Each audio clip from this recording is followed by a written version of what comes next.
Well, welcome to NTV Socrates TV.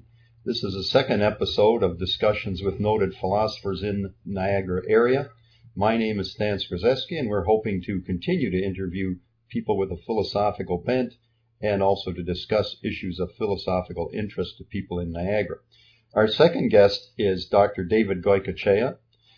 David comes to us from Idaho, where he was part of the Basque community there. Interestingly enough, David was also seminarian there for many years before he opted for a more academic career.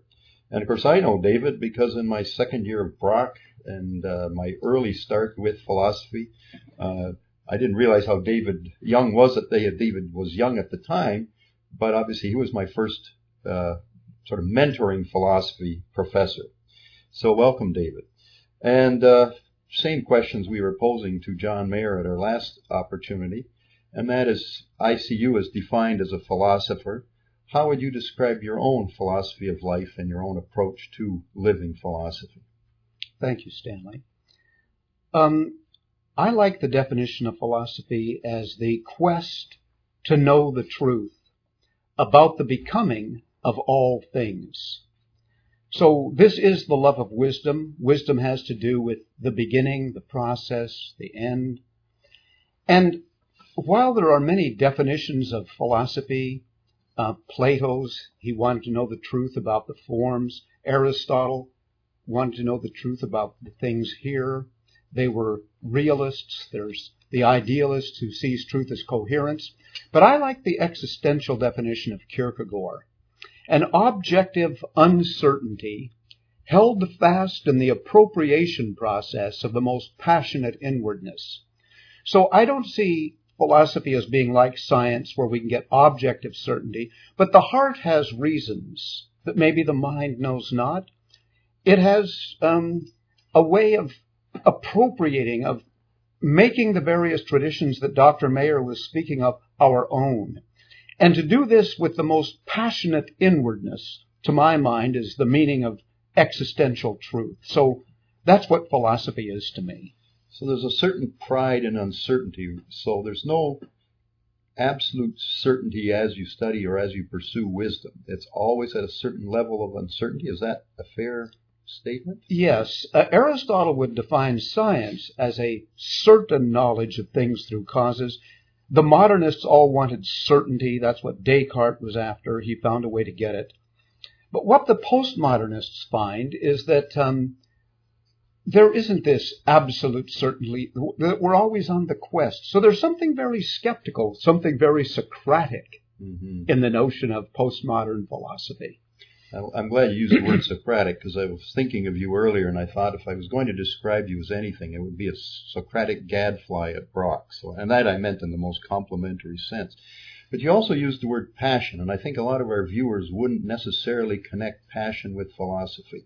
Would you see that as common to philosophers, or is that more unique to yourself, do you think?